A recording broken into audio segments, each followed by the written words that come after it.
Bonjour Elisabeth Borne. Bonjour. Avant d'évoquer ce que vous lancez aujourd'hui sur le site Un jeune, une solution, comment comptez-vous agir face à la crise sans précédent que traverse le monde de l'emploi? 1 million d'emplois qui ne trouvent pas preneur. Les employeurs sont désespérés parfois dans certains secteurs, à tel point que la reprise économique, selon le MEDEF, est en grave danger face à cette pénurie. Alors, je pense qu'il faut dire aussi qu'il y a beaucoup de bonnes nouvelles dans le monde de l'emploi, comme vous dites. On a retrouvé le taux de chômage d'avant-crise. On a battu tous les records d'embauche au deuxième trimestre. Vous savez, il y a 2,2 millions d'embauches au deuxième trimestre, dont près de 50% en CDI. Donc ça veut dire que notre économie, elle repart très vite, très fort. Et effectivement, il y a beaucoup de besoins de recrutement. Et dans certains secteurs, il y a des difficultés. Je crois que c'est plutôt 200 à 300 000 emplois. Ah bah attendez, c'est Pôle emploi qui alerte et qui dit 1 million d'emplois, 900 000 très précisément. J'en parlerai avec Pôle emploi. Je pense que c'est plutôt dans les statistiques 200 à 300 000. En tout cas, c'est trop. Moi, je ne peux pas me satisfaire qu'on ait effectivement des entreprises qui ne trouvent pas les compétences dont elles ont besoin. Oui, à tel point que ça menace quand même cette reprise économique, c'est ce que dit Alors ça fait Geoffroy plusieurs mois, on ne reste pas les bras croisés, ça fait plusieurs mois que j'ai demandé à Pôle emploi d'identifier des demandeurs d'emploi qui peuvent permettre de pourvoir ces offres, de leur proposer, le cas échéant, des formations pour qu'ils aient bien les bonnes compétences.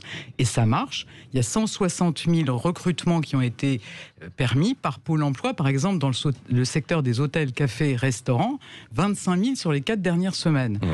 Et puis, avec le Premier ministre, on verra lundi prochain les présidents de région qui sont en charge de la formation des demandeurs d'emploi. Il faut qu'on s'organise au mieux, localement, en mobilisant tous les acteurs au niveau de chaque région. Je pense qu'il faut aussi que certaines branches réfléchissent à l'attractivité des emplois qu'elles proposent. Notamment dans le secteur des hôtels, cafés, restaurants, moi je les invite à réfléchir à ce qu'ils peuvent proposer à leurs salariés. Vous savez, quand on est... Mais c'est quoi? Vous pensez à quoi, Elisabeth Borne? Par exemple, vous savez, moi j'ai eu l'occasion de voir un cuisinier qui discutait avec un restaurateur. Le cuisinier disait, vous savez, moi avec le confinement, j'ai redécouvert que j'avais une famille et travailler tous les soirs sans voir ma famille en étant payé au SMIC, j'ai plus envie de faire ça. Bien sûr, il y a des employeurs dans ce secteur qui disent... Je pense qu'il faut que chacun prenne sa part. Nous, on identifie les demandeurs d'emploi qui peuvent répondre aux offres. On leur propose des formations. On est prêt à mettre encore plus de moyens dans la formation des demandeurs d'emploi. Et ensuite, il faut travailler sur l'attractivité des métiers. Il y a des branches qui l'ont fait. Non, mais ça devient quand même assez terrible. Dans beaucoup de secteurs, dans l'agriculture, dans le BTP, dans l'industrie, dans l'hôtellerie et restauration, dans un certain nombre de services, y compris en fait dans le tourisme, où par exemple, les employeurs disent les gens qui viennent ne veulent pas en fait travailler le soir, le week-end. Donc ils disent je préfère rester chez moi. Non mais attendez, vous par exemple, vous travailleriez tous les soirs sans voir votre famille en étant payé au SMIC? Oui, c'est ce que je fais. Je ne pas forcément au SMIC, mais en revanche, je travaille effectivement depuis des années, effectivement le soir, le week-end. Je pense que c'est important. Non mais alors, attendez, Elisabeth Borne, ce que vous dites est particulièrement intéressant. Alors, ça veut dire qu'il y a des secteurs où il faut tout arrêter, on travaille plus en fait le soir. Non, je dis pas ça du tout. Je dis qu'il faut répondre aux attentes des candidats qui... Et les entreprises, d'où ça vient? On fait des enquêtes. Dans un tiers les entreprises nous disent que... un tiers des entreprises nous disent que les candidats qui refusent une offre attendent sans doute une meilleure rémunération, aussi des meilleures conditions de travail. Donc il faut aussi tenir compte de ça. Il y a beaucoup de branches, vous savez, avec lesquelles on travaille depuis des mois, celles qui représentent les travailleurs de la deuxième ligne dont on a parlé, qui l'ont compris, qui sont prêtes à des avancées significatives. Moi, j'étais hier avec la branche propreté, qui prévoit des augmentations de salaire. Alors, c'est 17 centimes, c'est ça? Attendez, qui prévoit des augmentations de salaire qui seront revues en fonction de l'inflation, qui travaille aussi sur l'organisation, le temps de travail, par exemple, pour qu'il y ait moins de coupures dans la journée. Il faut que ces discussions, elles aient lieu dans les branches. Vous dites... Elisabeth Borne, ce matin, aux chefs d'entreprise, faites un effort. Alors, dans certains secteurs, nous sommes extrêmement mobilisés et déterminés à accompagner la reprise très dynamique de notre économie, que nous sommes prêts à former encore davantage des demandeurs d'emploi, que nous allons en parler avec les présidents de région, mais que chacun doit prendre sa part et aussi... faire ce qu'il faut pour que les emplois soient attractifs. Est-ce que c'est pas aussi finalement la conséquence du quoi qu'il en coûte avec la sortie en fait de crise? Ça manque peut-être de discernement. Je pense que le quoi qu'il en coûte, vous savez, c'est grâce à lui qu'aujourd'hui on a une croissance qui sera sans doute à plus de 6% sur l'année 2021. Que je vous dis, on a retrouvé on est même au-dessus du niveau d'emploi d'avant-crise. On a eu les derniers chiffres hier. On a 90 000 emplois de plus qu'avant la crise, donc on a une reprise très dynamique. Ça, c'est grâce au quoi qu'il en coûte qui a permis de protéger nos entreprises et nos emplois, de garder les compétences dans les entreprises. Donc c'est plutôt des bonnes nouvelles. Bon, est-ce que cette situation peut vous conduire justement à relancer aussi la réforme de l'assurance chômage ? Nous allons relancer la réforme de l'assurance chômage. Alors, elle est largement entrée en vigueur au 1er juillet dernier. Il y a des critères qui ont été retoqués par le Conseil d'État. Le Conseil d'État a trouvé que la situation du marché de l'emploi n'était pas suffisamment bonne. Là, je pense qu'on vient d'en parler, ça va pas mal sur le marché de l'emploi. Donc, on va revenir vers le Conseil d'État pour une application au 1er octobre du nouveau mode de calcul de l'allocation chômage.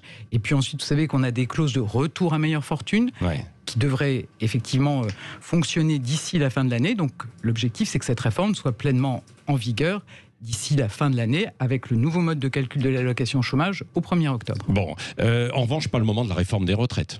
Ça, c'est exclu maintenant. Écoutez, je pense qu'on vous aurez compris que le président de la République, le gouvernement, considèrent que cette réforme, elle est indispensable, parce que les sujets qui se posaient avant la crise, ils sont toujours là. Donc, il faudra une réforme des retraites. Le président de la République l'a dit, il ne lancera pas cette réforme tant que la crise sanitaire ne sera pas derrière nous. Ça n'est pas le cas aujourd'hui.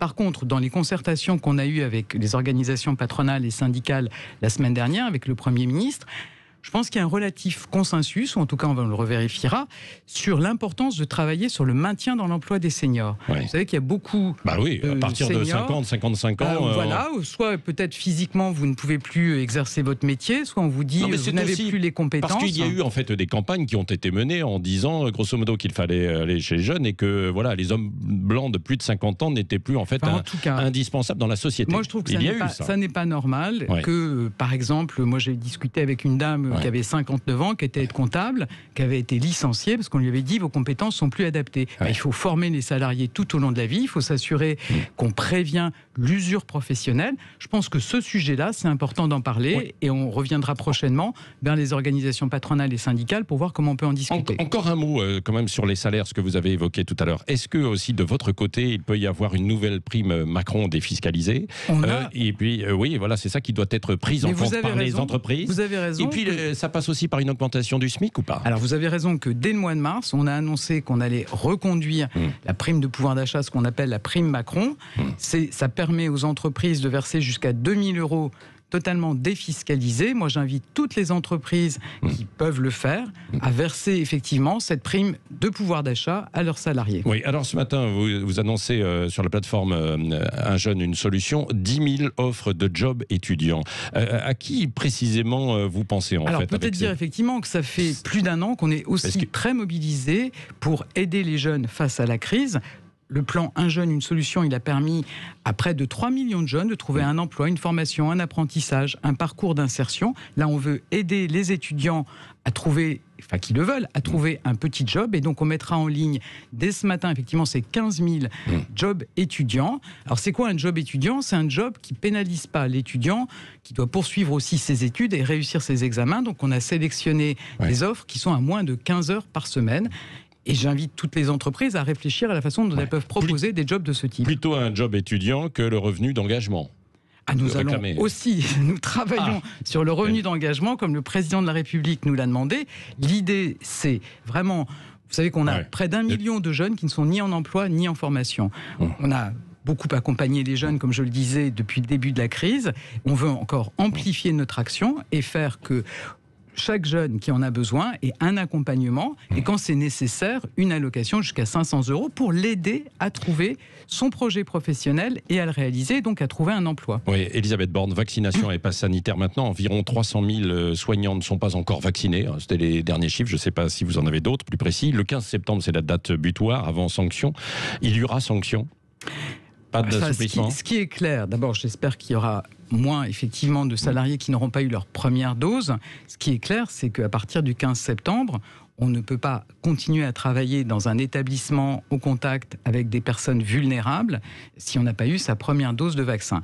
Je pense que depuis qu'on a annoncé ces mesures, il y a eu vraiment un mouvement massif de vaccination. Vous savez, on a eu plus de 12 millions de Français qui se sont fait vacciner depuis l'allocution du président de la République en juillet. Donc moi j'invite les soignants qui ne seraient pas encore vaccinés vraiment à avoir cette première dose avant le 15 sinon septembre. il y aura sanction la semaine prochaine. C'est une sanction. Si c'est 300 000, c'est énorme quand même pour les hôpitaux, non? Ils ne peuvent pas rester dans les établissements à partir de cette date, donc c'est une suspension du contrat de travail. Évidemment, l'objectif, c'est qu'on ait la quasi-totalité, oui, parce qu'on manque quand même de personnel. On manque de personnel déjà dans les hôpitaux, donc ça va être difficile. C'est vraiment d'inciter à la vaccination, parce que c'est très important, quand vous êtes en contact avec des personnes vulnérables, de ne pas risquer de leur transmettre le virus. Oui. Comment vous jugez les propositions de Marine Le Pen? Je ne sais pas si vous les avez vues hier, je pense que oui. Elle réclame la privatisation de l'audiovisuel public et la nationalisation des autoroutes pour, dit-elle, faire des économies. Oui, enfin, ça fait de nombreuses années qu'elle propose à peu près la même chose. Je pense que c'est parce que les Français attendent là instantanément aujourd'hui. La nationalisation des autoroutes, pourquoi pas, non ? Écoutez, si Marine Le Pen a trouvé beaucoup d'argent, c'est une bonne nouvelle. Je pense qu'on a peut-être mieux à faire de notre argent. Oui. Le CSA a pris la décision de décompter le temps de parole d'Éric Zemmour quand il sera dans les médias. C'est une bonne décision selon vous ou pas ? Je pense que c'est une décision juste. Vous savez, a priori, on comprend bien qu'il voudra peut-être être candidat à l'élection présidentielle. Il s'exprime beaucoup dans les médias, mais c'est normal que ce soit décompté. Oui. Merci Elisabeth Borne, donc ministre du Travail, de l'Emploi et de l'Insertion, d'être venue ce matin au micro de Sud Radio.